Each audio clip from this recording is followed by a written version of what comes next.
दोस्तों, good morning, नमस्कार। आज हम भगवत गीता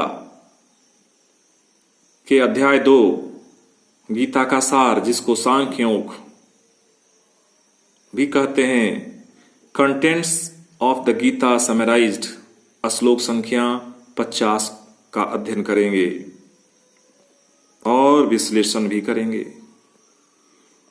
श्लोक कहता है, बुद्धि युक्त जहाति उभे सुकृत दुष्कृते, बुद्धि युक्त जहाति उभे सुकृत दुष्कृते, तस्मात् योगा युजवसु योग कर्मसु कौशलम। इसको दूसरे तरह से भी पढ़ सकते हैं, बुद्धि युक्त जहाति उभे सुकृत दुष्कृते, तस्मात् योगा युजवसु योग कर्मसु कौशलम। अब हम इसका शब्दार्थ देखते हैं। बुद्धि युक्त, भक्ति में लगा रहने वाला, one who is engage in devotional service. जहाती का मतलब होता है मुक्त हो सकता है, कैन गेट रीड ऑफ। इस जीवन में, इन दिस लाइफ, उभे मतलब दोनों, इन बोथ, सुकृत दुष्कृते, अच्छे तथा बुरे फल, अच्छे तथा बुरे फल, अर्थात इन गुड और bad result.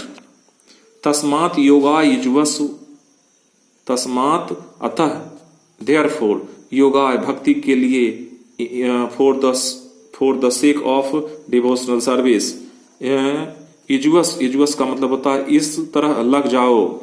B so engaged, yoga Krishna भावनामृत, अर्थात कृष्ण कॉन्शसनेस, और कर्मसु समस्त कर्मों में, इन ऑल एक्टिविटीज, और कौशलम का मतलब होता है कुशलता या कला, जिसको आर्ट ही बोलते हैं। अब हम इसका भावार्थ को देखते हैं। भावार्थ में कहता है कि भक्ति में संलग्न मनुष्य इस जीवन में, भक्ति में लगे मनुष्य इस जीवन में ही अच्छे तथा बुरे कार्यों से अपने को मुक्त कर लेता है।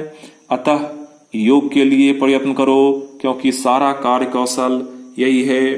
Translation, a man engage in devotional service, a man engage in devotional service reads himself of both good and bad actions even in this life, therefore strive for yoga. O Arjuna, what is the art of all work? अब हम इस श्लोक का विस्तार से देखते हैं। यह कहता है क्या, इसका तात्पर्य है, इसका विश्लेषण है, या हम इसको अंग्रेजी में परपोर्ट भी बोलते हैं।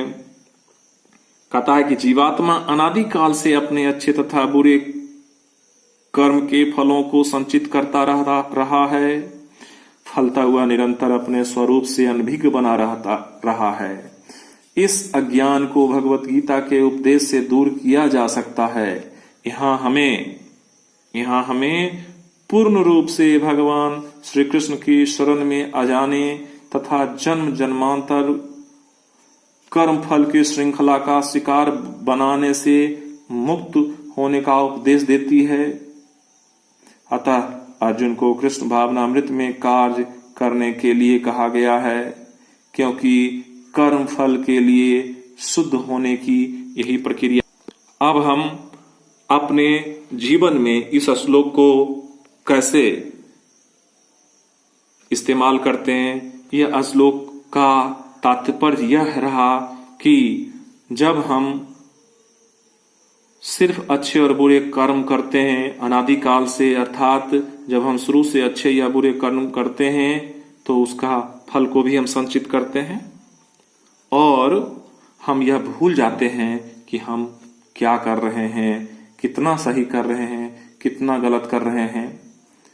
और जब हम यह सोच लेते हैं और यह हम सोचने का प्रयत्न करते हैं, तब हमें यह पता चलता है कि एक दिन हम लोगों को यह जिंदगी को अंत करना है, अर्थात हम कुछ वैसे काम करें अगर हम कोई गलत रास्ते पर चल रहे हैं तो इससे हम उसमें सुधार कर सकते हैं।